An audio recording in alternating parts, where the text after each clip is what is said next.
Rajkot TRP game ઝોનના પડઘા સમગ્ર રાજ્ય સહિત ગાંધી ભૂમિમાં પણ પડ્યા છે। પોરબંદર શહેરમાં આજે સવારથી વિવિધ સ્થળો પર તંત્ર અને ફાયર વિભાગ દ્વારા ચેકિંગ હાથ ધરવામાં આવ્યું છે। મોડી સાંજે રિલાયન્સ મોલના ઉપરના માળે આવેલા game blast game zone seal કરી દેવામાં આવ્યો છે। રિલાયન્સના બિલ્ડિંગની એનઓસી છે, પરંતુ નિયમ મુજબ ગેમ બ્લાસ્ટની ગેમ ઝોનની અલગથી એનઓસી ન હોવાથી ચીફ ઓફિસરની હાજરીમાં ફાયર વિભાગ અને કર્મચારીઓ ગેમ બ્લાસ્ટ ગેમ ઝોનને સીલ મારી દેવામાં આવ્યું છે। રાજકોટની ઘટના બાદ પોરબંદરનું તંત્ર અને ફાયર વિભાગ સફાળું જાગ્યું છે।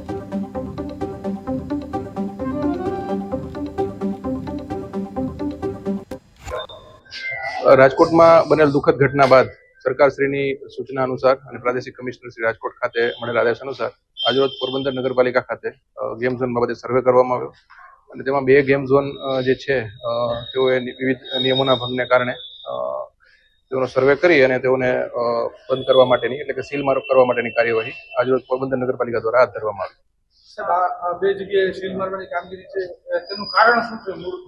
સરકારશ્રીની સીધી સૂચના રાજકોટમાં જે દુઃખદ ઘટના બની એ બાદ એના કારણે સ્થાનિક તંત્રે તેમની જે આ ફરજો છે બજાવવા માટે સૂચના મળી અને એના કારણે આજે અમે સીલ મારી છે। ફાયર સેફ્ટીના સાધનો નથી, એમાં નથી। હા, એમાં જે ફાયર સેફ્ટીના સાધનો હોવા જોઈએ એનો